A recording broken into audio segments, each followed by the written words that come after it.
ओम श्री गणेशाय नमः। श्री जानकी वल्लभो विजयते यन्माया वसवर्ति विश्वमखिलं ब्रह्मादिदेवासुरा यत्स त्वादिमृषैव भाति सकलं रज्जो यथा हिर्भ्रमः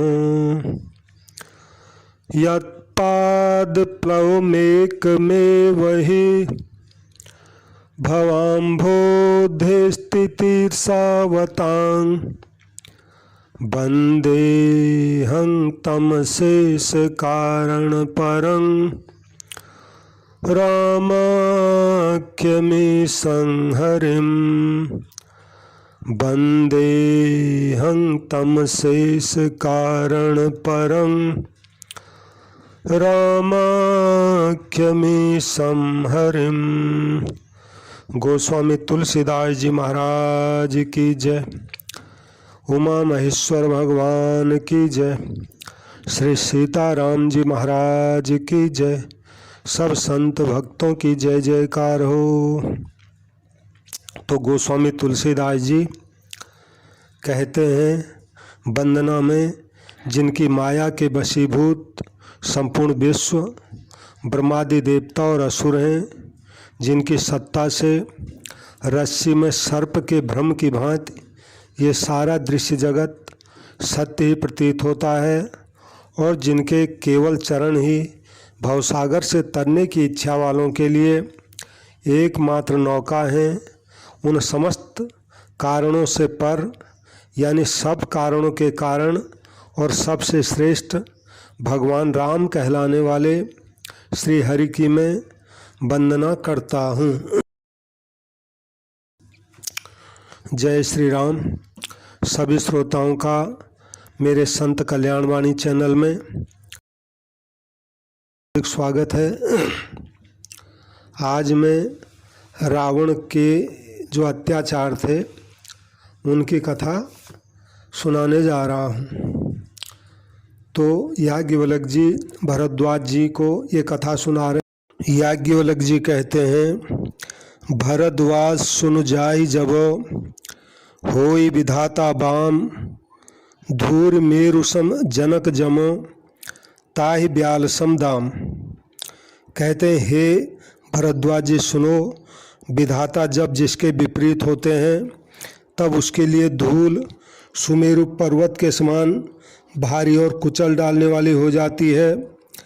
पिता यमराज के समान काल रूप हो जाते हैं, और रस्सी सांप के समान काट खाने वाली हो जाती है। और काल पाई पुनि सुन सोई राजा भयउ निशाचर सहित समाजा 10 सिर ताहि 20 भुज दंडा रावण नाम वीर बरी बंडा। कहते हैं, हे मुनि सुनो, समय पाकर वही राजा परिवार सहित रावण नाम का राक्षस हुआ। वही राजा का मतलब प्रताप भानु राजा, जो वीर था, पराक्रमी था और धार्मिक था, और उसके 10 सिर और 20 भुजाएं थी, और वह बड़ा ही प्रचंड शूरवीर था।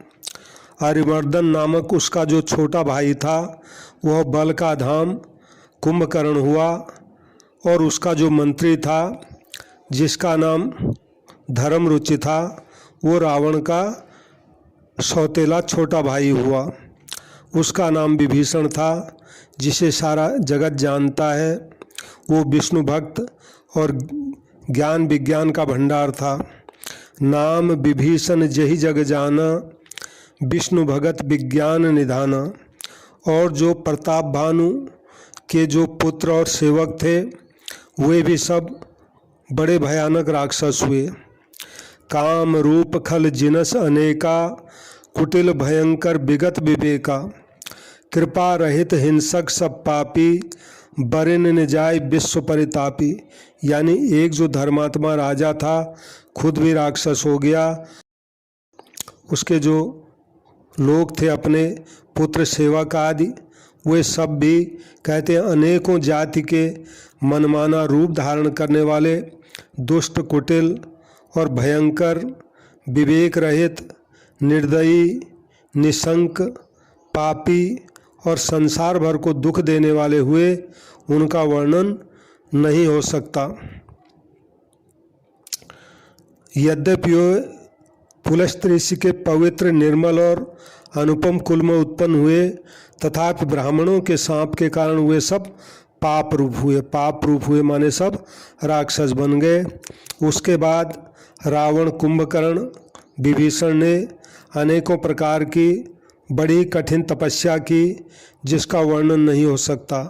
तब उनका उग्र तप देखकर ब्रह्मा जी उनके पास गए और बोले, हे तात, मैं तुम पर प्रसन्न हूँ, वर मांगो। तो रावण ने विनय करके और चरण पकड़कर कहा, हे जगदीश्वर सुनिए, बानर हम काहू के मरहि न मारे, बानर मनुज जात दुई बारे। महाराज, हम बानर और मनुष्य इन दो जातियों को छोड़कर हम किसी के हाथों हमारी मृत्यु न हो, ऐसा वर हमें दीजिए। ऐसा वर उसने इसलिए मांगा था क्योंकि रावण जानता था हम और हमारे जो राक्षस हैं वे मनुष्य और बंदर भालुओं को तो वैसे ही खाते हैं, तो जिनको हम खाते हैं वो भला हमको क्या मारेंगे। इसलिए चालाकी से उसने ऐसा वर मांगा।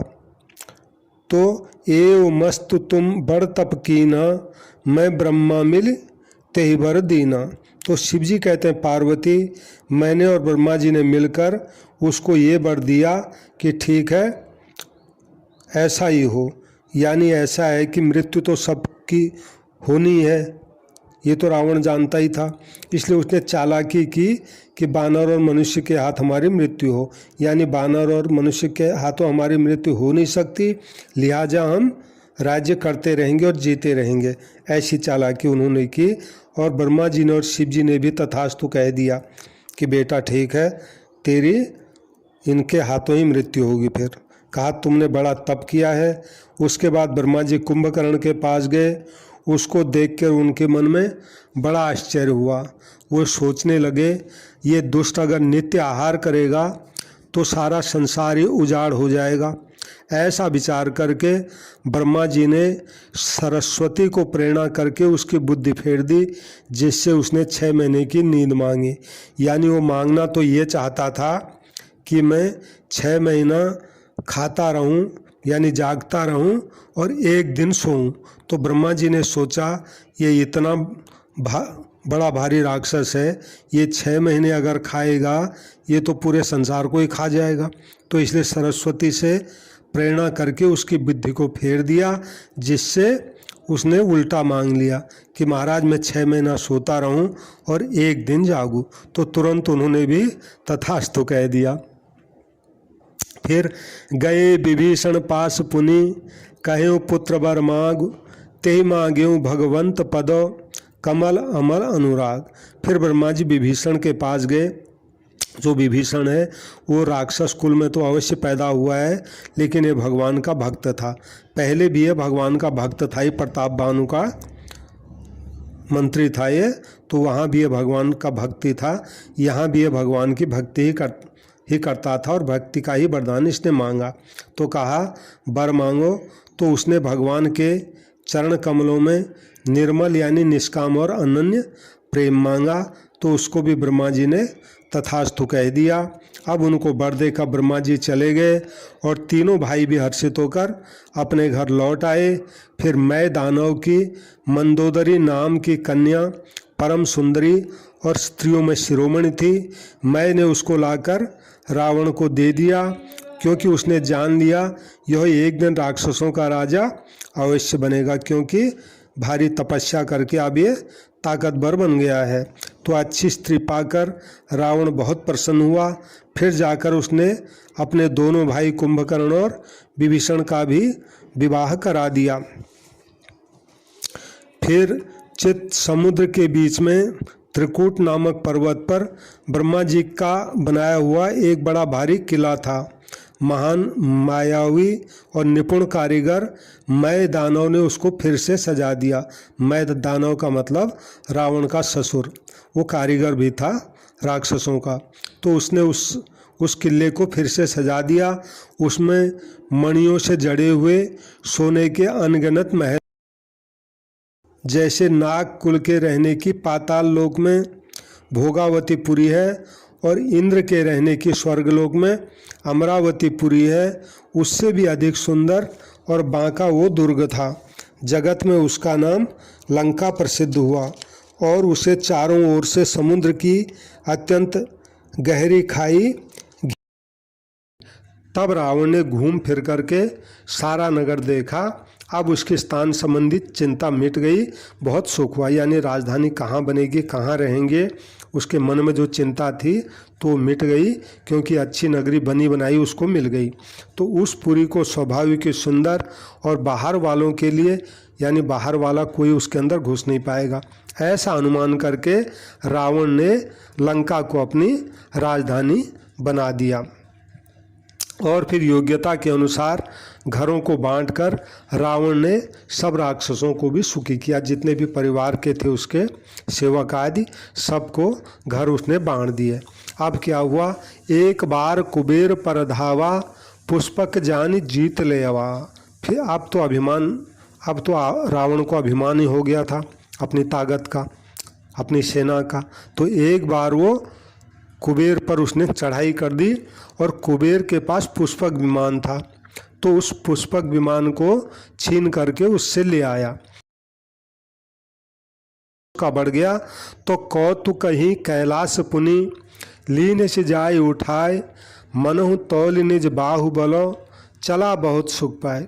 और फिर उसने एक बार जा कर के खिलवाड़ में ही हिमालय पर गया और कैलाश पर्वत को उखाड़ करके अपने हाथों में उठा लिया, मानो अपनी भुजाओं का बल तौल कर बहुत सुख पाकर वहाँ से भी अब वापस ले आए। यानी अब उसको पक्का भरोसा हो गया, मेरे समान बलशाली कोई नहीं है, क्योंकि कैलाश पर्वत को कोई उखाड़ सके, अपने हाथों में ऐसे रख सके, ऐसा कोई दूसरा है नहीं।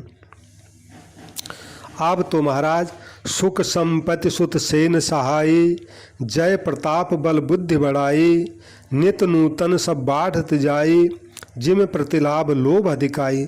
अब तो रावण के सुख संपत्ति, पुत्र, सेना, सहायक, जय, प्रताप, बल बुद्धि और बड़ाई, ये सब उसके लिए रोज ऐसे बढ़ते जाते थे जैसे हर एक लाभ होने पर लोभ बढ़ता जाता है। और अत्यंत बलवान कुंभकर्ण सा उसका भाई था, जिसके जोड़ का योद्धा पूरे जगत में पैदा नहीं हुआ। वो कुंभकर्ण मदिरा पीकर 6 महीने सोया करता था और उसके जागते ही तीनों लोकों में हाहाकार मच जाता था। यदि वो दुष्ट रोज आहार करता तो संपूर्ण विश्व ही चौपट हो जाता, यानी सबको खा जाता। और रणधीर ऐसा था कि जिसका वर्णन नहीं किया जा सकता। और लंका में फिर एक दो नहीं, बोले लंका में उसके समान असंख्य बलवान वीर थे कुंभकर्ण जैसे। और मेघनाथ रावण का बड़ा लड़का था, जिसका जगत के योद्धाओं में पहला नंबर था, यानी उसके जैसा योद्धा कोई संसार में था नहीं। और रावण में रण में कोई भी उसका सामना नहीं कर सकता था। और स्वर्ग में तो मेघनाथ के भय से नित्य भगदड़ मची रहती थी, यानी कब आ जाए। जैसे जाता स्वर्ग में तो देवता लोग घबरा जाते थे। और कौन कौन है, बोले कुमुक अकंपन कुल सरद, धूम केतु अतिकाय, एक एक जग जीत सक, ऐसे सुभट निकाय। बोले इनके अतिरिक्त दुर्मुख, अकंपन, वज्रदंत, धूमकेतु और अतिकाय आदि ऐसे अनेक योद्धा थे जो अकेले ही सारे संसार को जीत सकते थे। यानी ऐसी ऐसी उसकी सेना है कि उसका एक एक राक्षसी इतना बड़ा ताकतवर था कि पूरे संसार को जीत सकता था, अकेला ही वो। काम रूप जानहि सब माया, सपने हूँ जिनके धर्म न दाया। और वे राक्षस सभी मनमाना रूप बना सकते थे, यानी कोई भी रूप बना देते थे और आसुरी माया जानते थे। उनमें दया धर्म तो स्वप्न में भी नहीं था। एक बार की बात है, सभा में बैठे हुए रावण ने अपने अनगणित परिवार को देखा। सभा की तो सब परिवार थे, तो क्या है, सुत समूह जन परिजन नाती, गनय को पार निशाचर जाति, सेन बिलो के सहज अभिमानी, बोला बचन क्रोध मदसानी। अपने पुत्र पौत्र कुटुंबी और ढेवक सेवक ढेर के ढेर थे, तो सारे राक्षसों की जातियों को तो गिन ही कौन सकता है। अपनी सारी सेना को देखकर स्वभाव से अभिमानी रावण क्रोध और गर्भ में सनी हुई वाणी बोला। बोले क्या बोला, सुनहु सकल रजनीचर जूथा, हमरे बैरी विबुध बरूथा, ते सन्मुख नहीं करहीं लड़ाई, देख सबल रिपु जाहि पराई। हे समस्त राक्षसों के दलों सुनो, देवतागण हमारे शत्रु हैं, वे हमारे सामने आकर कभी युद्ध नहीं करते और बलवान शत्रु को देखकर भाग जाते हैं। उनका मरण केवल एक उपाय से हो सकता है। मैं तुम सबको समझा कर कहता हूँ, सब ध्यान लगाकर सुनो। बोले उनके बल को बढ़ाने वाले क्या क्या हैं? बोले इन देवताओं के बल को बढ़ाने वाले ब्राह्मण भोजन, यज्ञ, हवन और पितरों का श्राद्ध, ये जब होता है तो इन देवताओं की ताकत बढ़ती है, ये बलवान होते हैं। इसलिए तुम पूरे धरती पर जाओ, जहाँ भी ब्राह्मण भोजन होता हो, जहाँ यज्ञ होता हो, जहाँ कोई अपने पितरों के लिए श्राद्ध करता हो, इन सब में जाकर अब तुम बाधा डालो, यानी सब नष्ट भ्रष्ट कर दो, ये काम धरती पर कहीं होने न पावे। तब क्षुधा छीन बलहीन सुरो, सहजई मिली हई आय, तब मारी हूँ कि छाणी हूँ, भली भांति अपनाई। तो इस तरह सब ये यज्ञ हवन श्राद्ध ब्राह्मण भोजन सब बंद हो जाएगा, तो भूख से दुर्बल और बलहीन होकर देवता सहज में ही मुझसे आ मिलेंगे। तब मैं या तो उनको मार डालूंगा या फिर भली भांति अपने अधीन करके उनको छोड़ दूंगा। फिर उसने अपने बड़े पुत्र मेघनाथ को बुलाया और शिखा पढ़ाकर उसके बल और देवताओं के प्रति उसके बैर भाव को उसने और उत्तेजना दी और कहा कि हे पुत्र सुनो, जो देवता रण में धीर और बलवान हैं, जिन्हें लड़ने का अभिमान है, उन्हें तुम युद्ध में जीतकर बांध लाना। तो बेटे ने उठकर पिताजी की आज्ञा शिरोधार्य किया। इसी तरह उसने सब राक्षसों को आज्ञा दी और खुद भी हाथ में गदा लेकर चल पड़ा धरती में उत्पात मचाने के लिए। और तुलसीदास जी कहते हैं, जब इस कहने का मतलब ये है, जब रावण आज अभिमान के साथ चला धरती में अपने को सबसे बड़ा ताकत समझकर, तो क्या असर हुआ। चलत दशानन डोलति अवनी, गर्जत गर्भ स्त्रवहि सुर धरनी। रावण के चलने से पृथ्वी डगमगाने लग गई और उसकी गर्जना से देव रमणियों के गर्भ गिरने लगे। तो रावण को क्रोध सहित आते हुए सुनकर देवताओं ने सुमेरु पर्वत की गुफाएं ताकी, यानी जैसे कान से सुना कि रावण गदा लेकर आ रहा है स्वर्ग में, तो सब अपने अपने महलों से डर के स्वर्ग में जो सुमेरु पर्वत है उसकी गुफाओं में जाके छुप गए, यानी उधर उन्होंने अपना बचाव किया। ऐसा करके रावण स्वर्ग लोक सहित जितने भी लोग थे सब लोकों में गया। तो दिक्पालन के लोक सुहाए, सुने सकल दशानन पाए। तो दिक्पालों के सारे सुंदर सुंदर लोकों को रावण ने सुना पाए, यानी रावण के डर के मारे सब उनके लोकों में जो भी पहाड़ जंगल आदि थे वहाँ चले गए छिपने के लिए। वो बार बार उन लोकों में जाके सिंह गर्जना करके देवताओं को ललकारता था और उनको गालियां देता था और रण के मद में मतवाला होकर वो अपनी जोड़ी का योद्धा खोजता हुआ जगत भर में दौड़ता फिरा, लेकिन उसको अपने जोड़ी का योद्धा कहीं मिला नहीं। सूर्य, चंद्र, वायु, वरुण, कुबेर, अग्नि, काल और यम आदि सब जो अधिकारी देवता थे, किन्नर, सिद्ध, मनुष्य, देवता, नाग, सभी के पीछे वो हाथ धोकर हठ पूर्वक पीछे पड़ गया, यानी किसी को भी उसने शांतिपूर्वक बैठने नहीं दिया। कहते हैं ब्रह्मा जी की सृष्टि में जहाँ तक भी शरीरधारी स्त्री पुरुष थे सब रावण के अधीन हो गए, यानी इतना ताकतवर रावण हो गया कि सब उसके अधीन हो गए। भुजबल विश्व वश्य करी राखिस कोन स्वतंत्र, मंडलीक मन रावणो राज करे निज मंत्र। उसने अपने भुजाओं के बल से सारे विश्व को वश में कर लिया, किसी को भी स्वतंत्र नहीं रहने दिया। इस प्रकार मंडलिक राजाओं का शिरोमणि सार्वभौम सम्राट रावण अपनी इच्छानुसार अब राज्य करने लगा, यानी राक्षसी राज्य करने लग गया।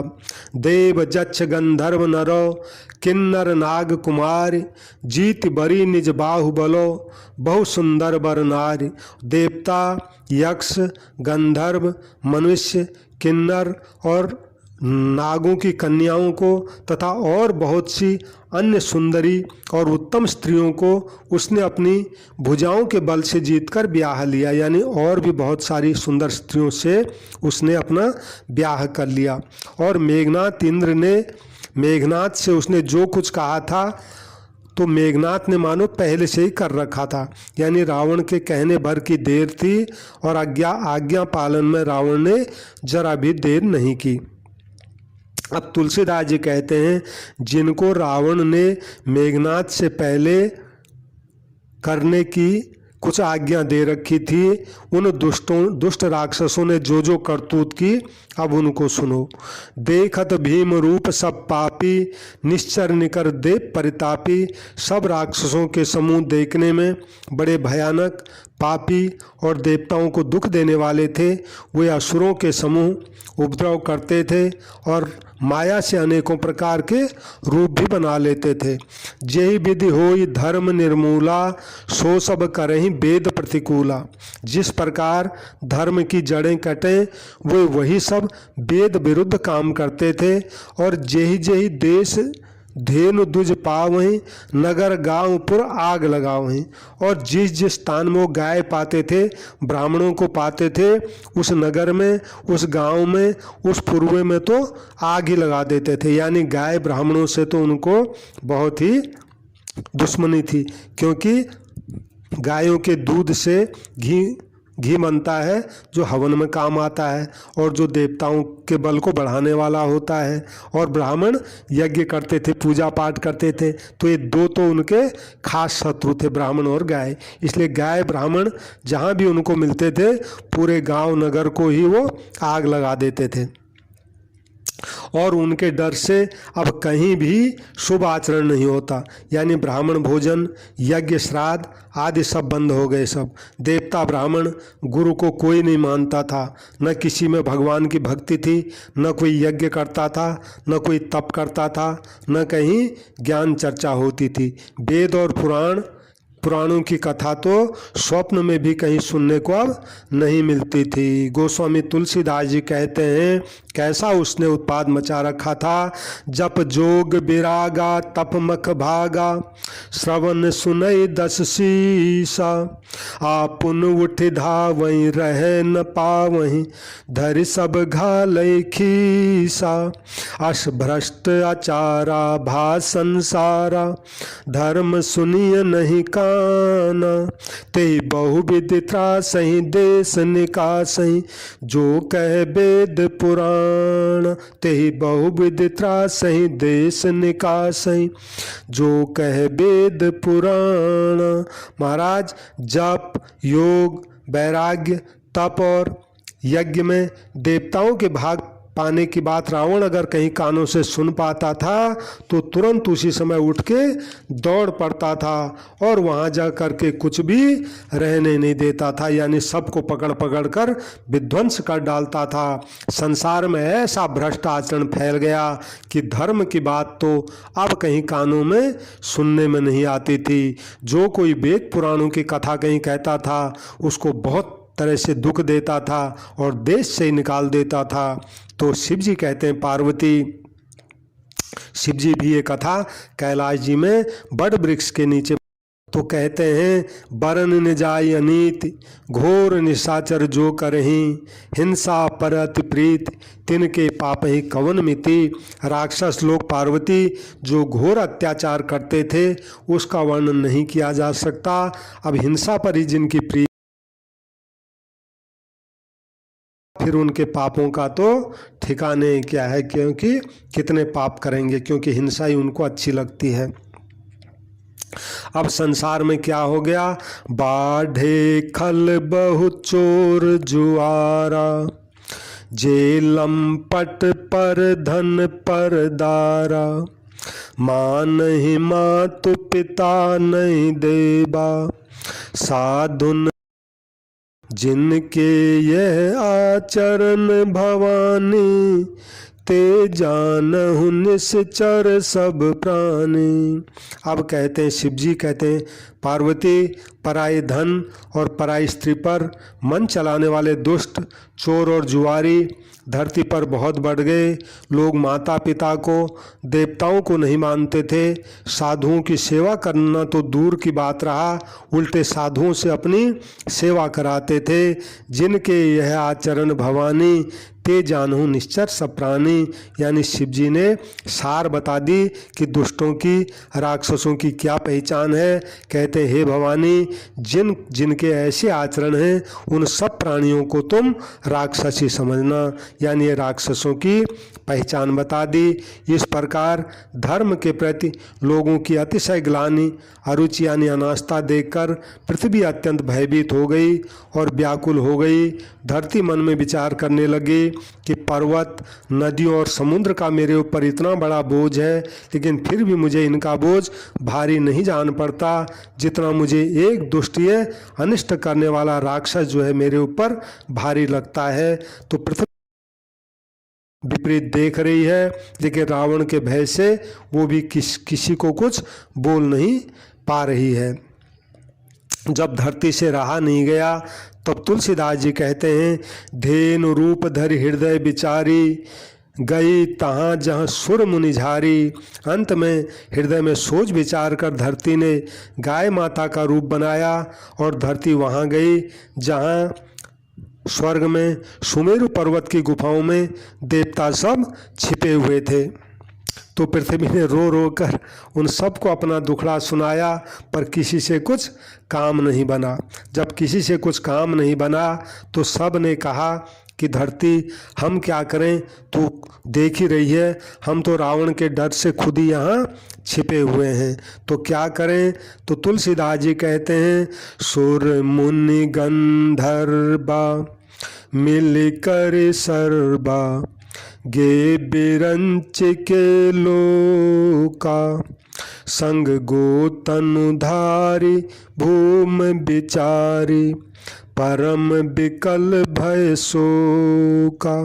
तो देवता मुनि और गंधर्व सब मिलकर ब्रह्मलोक में गए ब्रह्मा जी के पास, और भय और शोक से अत्यंत व्याकुल बेचारी पृथ्वी भी गाय का शरीर धारण करके हुए उनके साथ थी। और जैसे ब्रह्मा जी के लोक में ब्रह्मा जी के पास गए तो ब्रह्मा जी सब जान गए कि क्यों आ रहे हैं, क्योंकि वो समझ गए रावण ने उत्पात मचा रखा है, मैंने ही और शिव जी ने ही वरदान दिया था। तो उन्होंने मन में विचार किया इसमें मेरा कुछ भी बस नहीं चल सकता, क्योंकि वरदान देने के बाद अब मैं क्या कर सकता हूँ। तब ब्रह्मा जी ने पृथ्वी से कहा कि पृथ्वी, तू जिसकी दासी है वही अविनाशी, हमारा तुम्हारा हम सब की मदद करेंगे। इसलिए धरे मन धीर, कह बिरंच हरिपद सुमिरो, जानत जन की पीर, प्रभु भंजे दारुण विपत्ति। हे धरती, मन में धीरज धारण करो, श्री हरि के चरणों का स्मरण करो। भगवान अपनी दासों की पीड़ा जानते हैं, वे तुम्हारी कठिन विपत्ति का नाश अवश्य करेंगे। तो उन्होंने कह दिया कि भगवान का स्मरण करो, भगवान से प्रार्थना करो, भगवान अवश्य मदद करेंगे। तो ये सब जब ब्रह्मा जी ने कहा तो सब देवता बैठकर विचार करने लग गए कि भगवान से हम प्रार्थना तो करें, लेकिन भगवान कहाँ मिलेंगे, कहाँ जाके उनसे प्रार्थना करें। तो इस तरह आपस में बातचीत होने लग गई कि भगवान से आखिर हम कहाँ जाके प्रार्थना करें। तो कोई कहने लग गया भगवान बैकुंठपुरी में होते हैं, वहीं चल के प्रार्थना करनी पड़ेगी। कोई बोला नहीं, भगवान तो क्षीर समुद्र में निवास करते हैं, वहाँ जाके हमें प्रार्थना करनी पड़ेगी। इस तरह शिव जी कहते हैं, पार्वती, जिसके हृदय में जैसी भक्ति और जैसा प्रेम होता है, भगवान उसके लिए सदा उसी रीति से प्रकट होते हैं। हे पार्वती, उन देवताओं के समाज में मैं भी था, तो अवसर पाकर मैंने उनको एक बात कही। मैंने कहा, हरि व्यापक सर्वत्र समाना, प्रेमत प्रकट होई मैं जाना, देश काल दिश विधि सौ माही, कहूँ सो कहाँ जहाँ प्रभु नाही। तो पार्वती, मैंने उनको कहा कि देवताओं, मैं तो ये जानता हूँ कि भगवान सब जगह पर समान रूप से विराजमान रहते हैं और वे प्रेम से प्रकट हो जाते हैं। देश काल दिशा विदिशा, बताओ इनमें कौन सी जगह ऐसी है जहाँ भगवान नहीं हो। वे चराचरमय होते हुए भी सबसे रहित हैं और विरक्त हैं, यानी उनकी कहीं आसक्ति नहीं है, पर वो प्रेम से प्रकट हो जाते हैं। जैसे अग्नि अव्यक्त रूप से सर्वत्र व्याप्त है, परंतु जहाँ उसके लिए अरण्य मंथनादि साधन किए जाते हैं वहाँ वो प्रकट हो जाते हैं। इसी प्रकार भगवान सर्वत्र व्याप्त होते हैं, लेकिन वो प्रेम से प्रकट हो जाते हैं, यानी भगवान सब जगह पे हैं। कोई जगह ऐसी नहीं है जहाँ भगवान नहीं है। तो उनको प्रकट करने का यही है, प्रेम से अगर उनसे प्रार्थना की जाए तो भगवान प्रेम से प्रकट हो जाते हैं। तो ऐसा जब शिव जी ने देवताओं को बताया, शिव जी कहते हैं, पार्वती, मेरी बात सबको अच्छी लगी और ब्रह्मा जी ने तो साधु साधु कहकर मेरी खूब बड़ाई की। और अब सुन बिरंच मन हरस्तनो, पुलक नयन बह नीर, अस्तुति करत जोरी करो, सावधान मति धीर। यानी अब ये तय हो गया, कहीं जाने की ज़रूरत नहीं है, हम यहाँ हैं और भगवान भी यहाँ हैं ही, तो इसलिए यहीं खड़े होकर प्रार्थना की जाए। तो कहते हैं, पार्वती, ब्रह्मा जी के मन में बहुत हर्ष हुआ, उनका शरीर पुलकित हो गया और आँखों से प्रेम के आंसू बहने लग गए।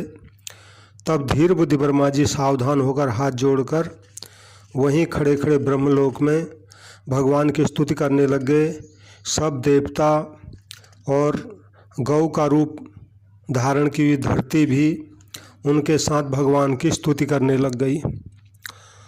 सीता राम राम राम सीता, राम राम राम सीता, राम राम राम सीता, राम राम राम सीता, राम राम राम सीता, राम राम राम सीता, राम राम राम सीता, राम राम राम। जय जय सुर नायक, जन सुखदायक, प्रणत पाल भगवंता,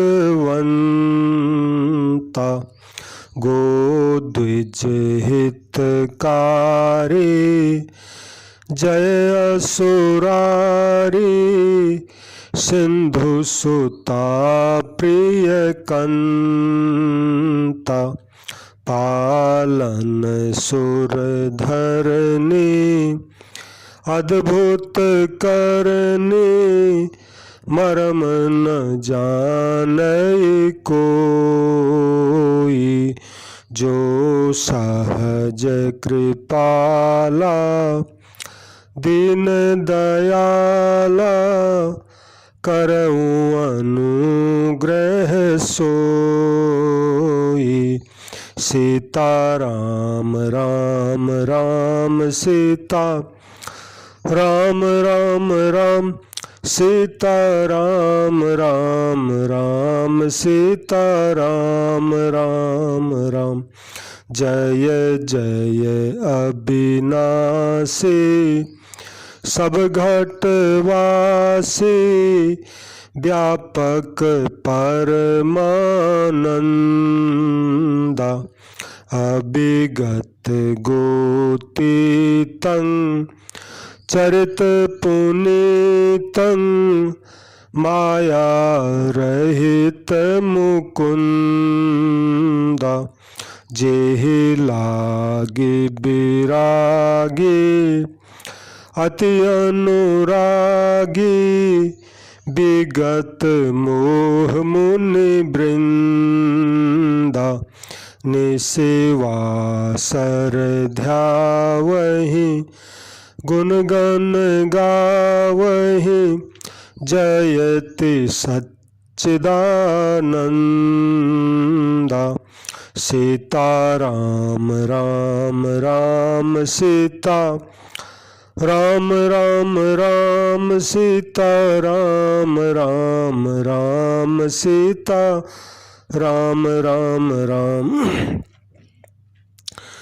जेहि सृष्टि उपाई, त्रिविध बनाई, संग सहाय न दूजा। सो करऊँ अघारी, चिंत हमारी, जानिया भगति न पूजा। जो भव भय भंजन, मुनि मन रंजन, गंजन विपत्ति बरूथा। मन वच क्रम बानी, छाण सयानी, शरण सकल सुर जूथा। सीता राम राम राम सीता राम राम राम सीता राम राम राम सीता राम राम राम। शारद श्रुति शेषा, ऋषय अशेषा, जा कहूँ को नहीं जाना।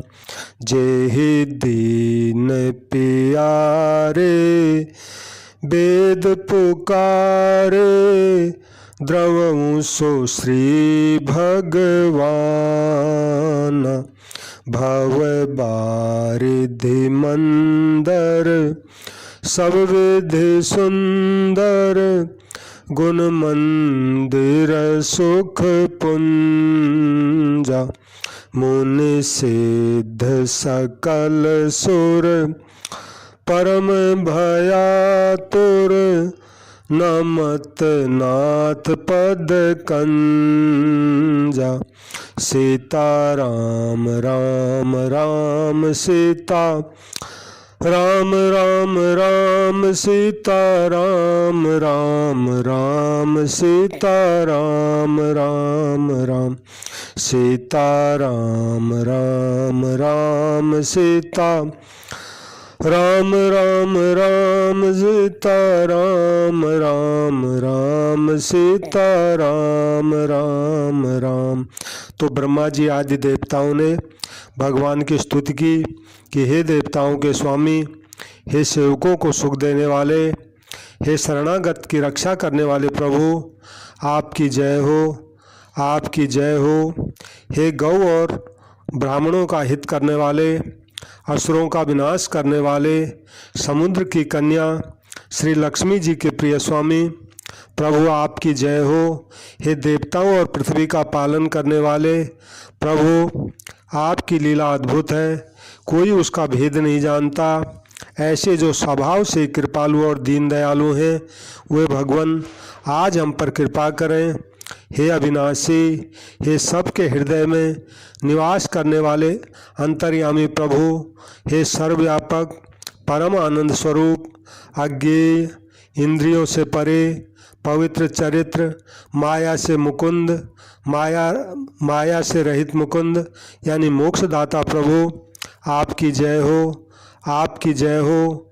महाराज, इस लोक और परलोक के सब भोगों से विरक्त तथा मोह से सर्वथा छूटे हुए ज्ञानी मुनिवृंद भी अत्यंत अनुरागी यानी प्रेमी बनकर जिनका रात दिन ध्यान करते हैं और जिनके गुणों के समूह का गान करते हैं, उन सच्चिदानंद प्रभु की जय हो।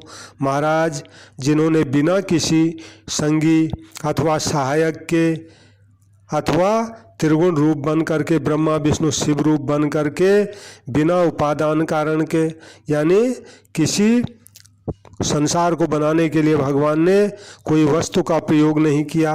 कहने का मतलब है भगवान वस्तु के रूप में भी खुद ही बन गए, खुद ही वस्तु बन गए, खुद ही बनाने वाले हो गए, यानी अपने रूप को ही भगवान ने संसार में भी ढाल दिया, यानी संसार रूप अपना एक और जो है शरीर बना दिया। तो इस प्रकार महाराज, जिन्होंने 3 प्रकार की सृष्टि उत्पन्न की, वे पापों का नाश करने वाले भगवान, हम आज बहुत दुखी हैं, हमारी सुधि लें प्रभु। हम न भक्ति जानते हैं, न हम पूजा जानते हैं। जो संसार के जन्म मृत्यु के भय का नाश करने वाले हैं, मुनियों के मन के आनंद देने वाले हैं, विपत्तियों के समूह का नाश करने वाले हैं, हम सब देवताओं के समूह आज मन वचन और कर्म से चतुराई करने की बांध छोड़कर प्रभु हम आपकी शरण आए हैं। सरस्वती, वेद, शेष जी और संपूर्ण ऋषि, कोई भी जिनको नहीं जानते, जिनको दीन दुखी अत्यंत प्रिय हैं, ऐसा वेद पुकार कर कहते हैं, वे ही भगवान आज हम पर दया करें। हे संसार रूपी समुद्र को मथने के लिए मदराचल रूप सब प्रकार से सुंदर गुणों के धाम और सुखों की राशि, हे नाथ, आपके चरण कमलों में मुनि सिद्ध और सारे देवता आज अत्यंत भय से व्याकुल होकर नमस्कार करते हैं। प्रभु हमारी रक्षा करो, हमारी रक्षा करो और हमारी खबर लीजिए महाराज। तो ऐसी जब ब्रह्मा जी आदि देवताओं ने ब्रह्मलोक में ही भगवान की स्तुति की, तो भगवान प्रकट तो नहीं हुए, लेकिन उन्होंने आकाशवाणी के द्वारा आकाशवाणी कर दी। भगवान ने आकाशवाणी की, जान सभय सुर भूमि सुनी, बचन समेत स्नेह, गगन गिरा गंभीर भय, हरन शोक संदेह। तो देवता और पृथ्वी को भयभीत जान करके और उनके प्रेम युक्त वचन सुन करके शोक और संदेह को हरने वाली गंभीर वाणी हुई आकाश से। आकाशवाणी हुई कि जन डर पहु मुनि सिद्ध सुरेशा, तुम ही लाग धरे हहु नरवेशा, अनशन सहित मनुज अवतारा, लेहु दिन कर बंस उदारा, कश्यप अदिति महातप कीन्हा, तिन कहु मैं रब बर दीन्हा, ते दशरथ कौसल्या रूपा, कौशलपुरी प्रगट नर भूपा, तिनके गृह अवतरिहु जाई, रघुकुल तिलक सो चारियों भाई। नारद बचन सत्य सब करिहउँ, परम शक्ति समेत अवतरिहउँ। हरिहउँ सकल भूमि गरुआई, निर्भय हो देव समुदाय। हरिहउँ सकल भूमि गरुआई, निर्भय हो देव समुदाय। तो भगवान ने आकाशवाणी से कहा, हे मुनि, हे सिद्ध और देवताओं के स्वामियों, तुम डरो मत। तुम्हारे लिए मैं मनुष्य का रूप धारण करके आऊँगा और उदार पवित्र सूर्य वंश में अंशों सहित आऊँगा और मनुष्य का अवतार लूँगा। कश्यप और अदिति ने बड़ा भारी तप किया था, तो उनको मैं पहले ही वर दे चुका हूँ। वे कश्यप और अदिति अब अयोध्या जी में दशरथ जी और कौशल्या के रूप में राजा होकर आए हुए हैं। उन्हीं के घर में जाकर मैं रघुकुल श्रेष्ठ 4 भाइयों के रूप में अवतार लूँगा, यानी एक रूप में नहीं आऊँगा, 4 रूप बना के आऊँगा। राम लक्ष्मण भरत शत्रुघ्न और नारद जी के भी वचन सत्य करूँगा, क्योंकि नारद जी ने मुझे सांप दिया हुआ है कि जैसे पत्नी वियोग में आज मैं जो है भटक रहा हूँ, रो रहा हूँ, वैसे ही प्रभु आप भी एक दिन अपनी पत्नी के वियोग में भटकोगे और रोओगे। तो नारद जी का भी वचन मुझे सत्य करना है, वो भी मैं सत्य करूँगा और अपनी पराशक्ति के सहित मैं अवतार लूँगा और मैं सारी पृथ्वी का जो भार है राक्षसों का, उन सब को जो है हर लूँगा। हे जो है देवताओं के वृंद, अब तुम निर्भय हो जाओ। तो इस प्रकार जब भगवान ने आकाशवाणी के द्वारा सब देवताओं को आश्वासन दे दिया, तो गगन ब्रह्म बानी सुन काना, तुरत फिरे सुर हृदय जुड़ाना। तो आकाश से इस तरह भगवान की आकाशवाणी अपने कानों से सुनकर देवता तुरंत अपने अपने लोकों को लौट गए, उनके हृदय शीतल हो गए। तब ब्रह्मा जी ने पृथ्वी को भी समझाया कि धरती आप चिंता मत करो, अब भगवान अवश्य आएंगे और इन राक्षसों को धरती से मार करके तुम्हारा बोझ हल्का करेंगे। तो धरती भी जो है निर्भय हुई, उसके जी में भी भरोसा आया। देवताओं को यही सिखाकर ब्रह्मा जी ने भेजा कि अब तुम अपने लोकों को मत जाओ, अब तुम अपने अंशों से धरती पर जाके बानर भालुओं का शरीर धर के जाओ। तो भगवान जब आएंगे तो तुम भी उनके काम में मदद करना।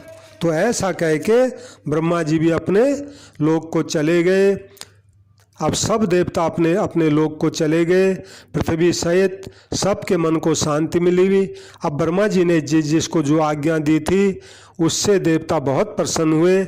उन्होंने वैसा करने में यानी देर नहीं की और बन चर दे धरि छित माही, अतुलित बल प्रताप तिन पाही। गिरि तरु नख आ युद्ध सब बीरा, हरि मार्ग चित वही मत धीरा। गिरि कानन जहाँ तहाँ भरपूरी, रहे निज निज अनेक रुचि रूरी। यह सब चरित यह सब रुचिर चरित में भाषा, गिरि कानन जहाँ तहाँ भरपूरी, रहे निज निज अनेक रचि रूरी। यह सब रुचिर चरित में भाषा, अब सो सुनहु जो बीच ही राखा। शिव जी पार्वती जी को कथा सुनाते हुए कहते हैं, पार्वती फिर सब देवताओं ने जा कर के पृथ्वी पर बानर देह धारण की, यानी सब बंदर भालू बन गए। उनमें अपार बल था, अपार प्रताप था, सभी बड़े शूरवीर थे। पर्वत वृक्ष नाखून यही उनके शस्त्र थे। वे धीर बुद्धि वाले बानर रूप देवता अब भगवान के आने का इंतजार करने लग गए कि भगवान कब आएं। वे बानर पर्वतों और जंगलों में जहाँ तहाँ अपनी अपनी सुंदर सेना बनाकर भरपूर छा गए, यानी सारे जंगलों में छा गए। पार्वती ये सब सुंदर चरित्र मैंने तुमको कहा, अब वो चरित्र सुनो जिसको बीच में ही छोड़ दिया था। बीच में छोड़ ये दिया था, भगवान का चरित्र सुनाने जा रहे थे शिव जी, लेकिन इतने में नारद जी का प्रसंग पार्वती माता ने छोड़ दिया कि उन्होंने भगवान को क्यों शाप दिया। वो तो भगवान के प्रिय भक्त हैं, ये कथा मुझे पहले सुनाओ। तो ये कथा सुनाने लग गए तो वो बीच में छूट गई थी। तो अब कहते हैं, पार्वती मैं तुमको वही कथा अब सुना रहा हूँ भगवान के अवतार लेने की, अयोध्यापुरी में, जो बीच में ही छोड़ आया था। जय श्री राम। सभी श्रोताओं से मेरी प्रार्थना है, कृपया मेरे संत कल्याण वाणी चैनल को सब्सक्राइब करें। संतों की कल्याणकारी वाणी है, इसको लाइक और शेयर ज़रूर करें। जहाँ भी संतों की अच्छी अच्छी बातें, कल्याणकारी बातें मुझे मिलेंगी, मैं इस चैनल पर उनको रखता ही जाऊँगा। सबको प्रणाम, सबको राम राम। जय श्री राम।